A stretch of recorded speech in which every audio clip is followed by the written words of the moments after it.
ನೋಡಿ ಸುಮ್ಮನೆ ಕೂತ್ಕೊಳ್ತೀರ, ಇದೇನು ಸುಮ್ಮನೆ ವ್ಯಾಪಾರ ಅಲ್ಲಿ ಸುತ್ಕೊಳ್ಳಿ ಹೇಳ್ತೀನಿ. ನೀವೇನಾರು ಶಿವಲಿಂಗೇಗೌಡ ಪರವಾದವರೋ ವಿರುದ್ಧವಾದವರು ಇಲ್ಲಿ ಬಹಿರಂಗವಾಗಿ ಎಲ್ಲರೂ ಹೇಳಕ್ಕಾಗಲ್ಲ. ನಾನು ಹೇಳಿದ್ದೀನಿ, ಶಿವಲಿಂಗೇಗೌಡರಿಗೆ ಮುಂದೆ ರಾಜಕೀಯವಾದಂತ ಒಳ್ಳೆ ಭವಿಷ್ಯ ಇದೆ ಅಂತಕ್ಕಂಥ ಮಾತುಗಳನ್ನು ಅಭಿವೃದ್ಧಿಗೆ ಹಣ ಇಲ್ಲಿ ಅವರಿಗಿದೆ. ಕರ್ನಾಟಕ ರಾಜ್ಯ ದಿವಾಳಿ ಆಗಿದೆ ಆರ್ಥಿಕವಾಗಿ. ಇವತ್ತು ತಲಾದಾಯದಲ್ಲಿ ನಂಬರ್ 1 ಆಗಲಿಕ್ಕೆ ಸಾಧ್ಯ ಆಗ್ತಾ ಇರಲಿಲ್ಲ. ಶಕ್ತಿ ಯೋಜನೆ, ಗೃಹಲಕ್ಷ್ಮಿ ಯೋಜನೆ, ಗೃಹ ಜ್ಯೋತಿ ಯೋಜನೆ, ಅನ್ನಭಾಗ್ಯ ಯೋಜನೆ, ಯುವ ನಿಧಿ ಯೋಜನೆ, ಈ ಜಾರಿಗಳು, ಈ ಕಾರ್ಯಕ್ರಮಗಳು ಯಶಸ್ವಿಯಾಗಿ ಜಾರಿಯಾದದರಿಂದ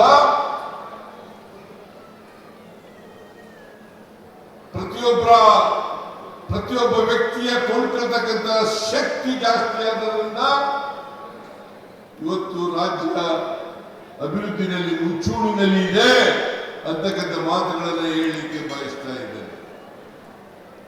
ಅದರಿಂದ ಇವತ್ತು ಬಿಜೆಪಿಯವರು ಹೇಳ್ತಕ್ಕಂಥ ಮಾತುಗಳಿದ್ದಾವಲ್ಲ, ಬರೀ ಸುಳ್ಳುಗಳು,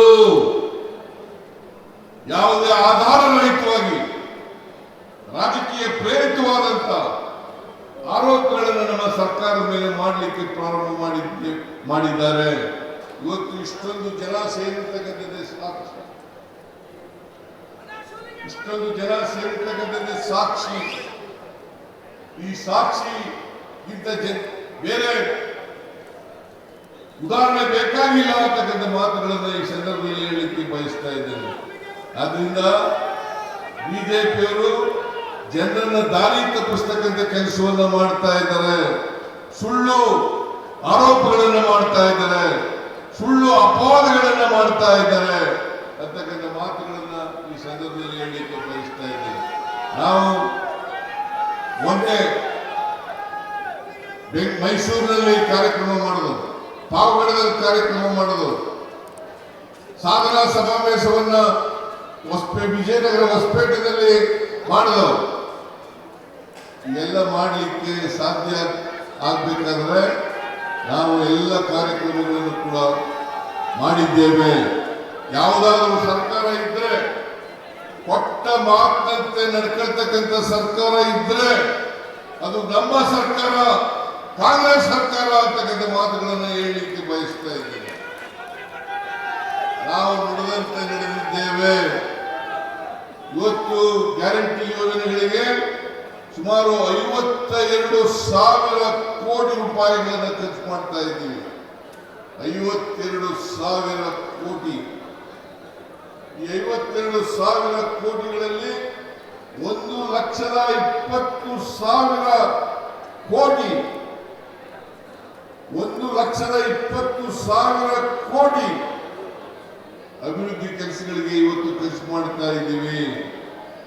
52,000 ಕೋಟಿಗಳ ಜೊತೆಗೆ 1,20,000 ಕೋಟಿ ರೂಪಾಯಿಗಳನ್ನು ಅಭಿವೃದ್ಧಿಗೆ ಖರ್ಚು ಮಾಡ್ತಾ ಇದ್ದೀವಿ.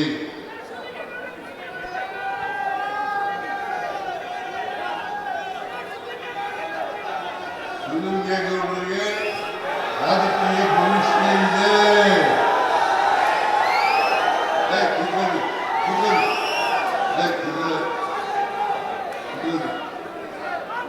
ರಾಜಕೀಯ ಭವಿಷ್ಯ ಇದೆ.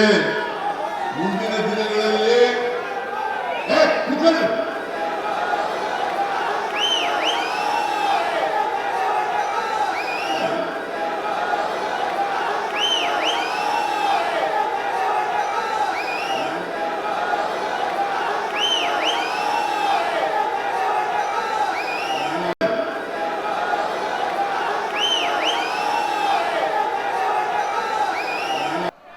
ನೋಡಿ ಸುಮ್ಮನೆ ಕೂತ್ಕೊಳ್ತೀರ, ಇದೇನು ಸುಮ್ಮನೆ ವ್ಯಾಪಾರ ಅಲ್ಲಿ ಸುತ್ಕೊಳ್ಳಿ ಹೇಳ್ತೀನಿ.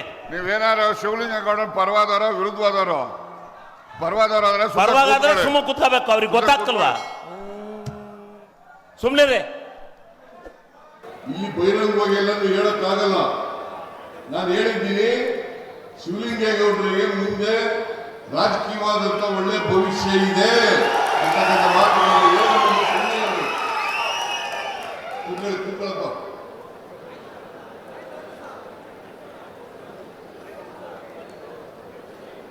ಶಿವಲಿಂಗೇಗೌಡರು ಮಂತ್ರಿ ಆಗಲಿಕ್ಕೆ ಎಲ್ಲ ಅರ್ಹತೆಯನ್ನು ಹೊಂದಿದ್ದಾರೆ.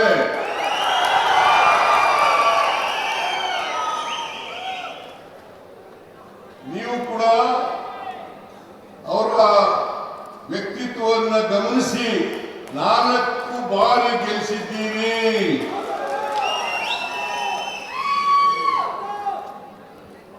ಆದರೆ ಎಲ್ಲರೂ ಕೂಡ ಬಹಿರಂಗವಾಗಿ ಚರ್ಚೆ ಮಾಡಲಿಕ್ಕೆ ಸಾಧ್ಯ ಇಲ್ಲ. ದಯಮಾಡಿ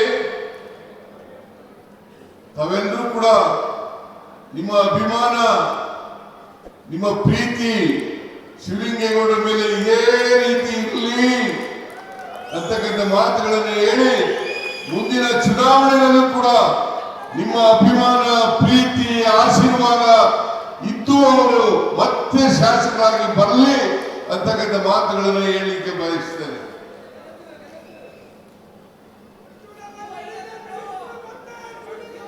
ಕಳೆದ ವಿಧಾನಸಭಾ ಚುನಾವಣೆಯಲ್ಲಿ ಕಾಂಗ್ರೆಸ್ ಪಕ್ಷಕ್ಕೆ 136 ಸ್ಥಾನಗಳನ್ನು ಗೆಲ್ಲಿಸಿಕೊಟ್ಟಿದ್ದೀರಿ. 136 ಸ್ಥಾನಗಳನ್ನು ಗೆಲ್ಲಿಸಿಕೊಟ್ಟಿದ್ದೀರಿ. ನೀವು ಆಶೀರ್ವಾದ ಮಾಡದೇನೆ ಕಾಂಗ್ರೆಸ್ ಪಕ್ಷ ಅಧಿಕಾರಕ್ಕೆ ಬರಲಿಕ್ಕೆ ಸಾಧ್ಯ ಆಯಿತು. 2028ರಲ್ಲೂ ಕೂಡ ಅದೇ ರೀತಿ ಹೇಗೆ 2023ರಲ್ಲಿ ಆಶೀರ್ವಾದವನ್ನು ಮಾಡಿದರೆ ಅದೇ ರೀತಿಯಲ್ಲಿ ಆಶೀರ್ವಾದವನ್ನ 28ರಲ್ಲೂ ಕೂಡ ನೀವು ಮಾಡಬೇಕು.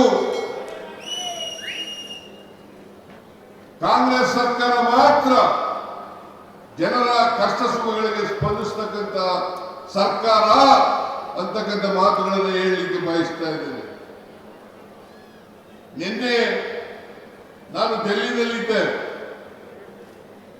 ಡೆಲ್ಲಿನಲ್ಲಿ ಒಂದು ಹಿಂದುಳಿದವರ ಸಮ್ಮೇಳನ ನಡೆಯಿತು. ಆ ಸಮ್ಮೇಳನದಲ್ಲಿ ರಾಜೀವ್ ಗಾಂಧಿ ಅವರು ತೀರ್ಮಾನ ಮಾಡಿದ್ದಾರೆ, ನಾನು ಇಲ್ಲಿವರೆಗೆ ಹಿಂದುಳಿದವರ ಬಗ್ಗೆ ಅರ್ಥ ಮಾಡ್ಕೊಳ್ಳದೆ ಇರ್ತಕ್ಕಂಥದ್ದು ತಪ್ಪು ಅಂತಕ್ಕಂಥ ಮಾತುಗಳನ್ನು ಹೇಳಿದ್ದಾರೆ. ಆದ್ರಿಂದ ಈಗ ರಾಹುಲ್ ಗಾಂಧಿ ಅವರಿಗೆ ಸಾಮಾಜಿಕ ವ್ಯವಸ್ಥೆಯ ಸಂಪೂರ್ಣ ಮಾಹಿತಿ ಸಿಕ್ಕಿದೆ. ಈ ಮಾಹಿತಿ ಸಿಕ್ಕಿದ ಮೇಲೆ ಅವರು ಸಾಮಾಜಿಕ ನ್ಯಾಯದ ಪರವಾಗಿ ಬದ್ಧತೆಯಿಂದ ಮಾತಾಡಲಿಕ್ಕೆ ಪ್ರಾರಂಭ ಮಾಡಿದ್ದಾರೆ. ಎಲ್ಲ ರಾಜ್ಯಗಳಲ್ಲೂ ಕೂಡ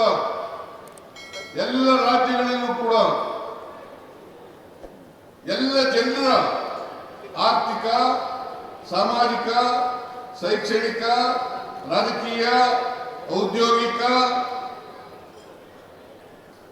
ಸರ್ವೆಯನ್ನು ಮಾಡ್ತೇವೆ. ಕಾರಣ ಯಾಕಪ್ಪ ಅಂತಂದ್ರೆ ನೀವೆಲ್ಲರೂ ಕೂಡ ಮುಖ್ಯವಾಗಿ ನೀವು ಬರಬೇಕು. ಈ ಸಮಾಜದಲ್ಲಿರ್ತಕ್ಕಂಥ ಎಲ್ಲ ಬಡವರು, ಹಿಂದುಳಿದವರು, ಅಲ್ಪಸಂಖ್ಯಾತರು, ದಲಿತರು, ಮಹಿಳೆಯರು, ರೈತರು ಅವರೆಲ್ಲರೂ ಕೂಡ ಮುಖ್ಯವಾಗಿ ನೀವು ಬಂದಾಗ ಮಾತ್ರ ಸಮಾಜದಲ್ಲಿ ಪರಿವರ್ತನೆ ಆಗಲಿಕ್ಕೆ ಸಾಧ್ಯ ಆಗ್ತದೆ. ನಾವು ಅದಕ್ಕೆ ಬಾಬಾ ಸಾಹೇಬ್ ಅಂಬೇಡ್ಕರ್ ಅವರು ಹೇಳಿದ್ರು, ಈ ದೇಶಕ್ಕೆ ಸ್ವಾತಂತ್ರ್ಯ ಬಂದ ಸಾರ್ಥಕ ಆಗ್ಬೇಕಾದ್ರೆ ನಾವು ಅಸಮಾನತೆಯನ್ನು ತೊಡೆದಾಕಲೇಬೇಕು. ಎಲ್ಲಿವರೆಗೆ ಬಡವ ಶ್ರೀಮಂತ ಅಂತಕ್ಕಂಥ ಅಸಮಾನತೆ ಇರ್ತದೆ, ಎಲ್ಲಿವರೆಗೆ ಜಾತಿ ವ್ಯವಸ್ಥೆ ಇರ್ತದೆ, ಅಲ್ಲಿವರೆಗೆ ಸಮಾಜದಲ್ಲಿ ಸಮಾನತೆಯನ್ನು ತರಲಿಕ್ಕೆ ಕಷ್ಟ ಆಗ್ತದೆ.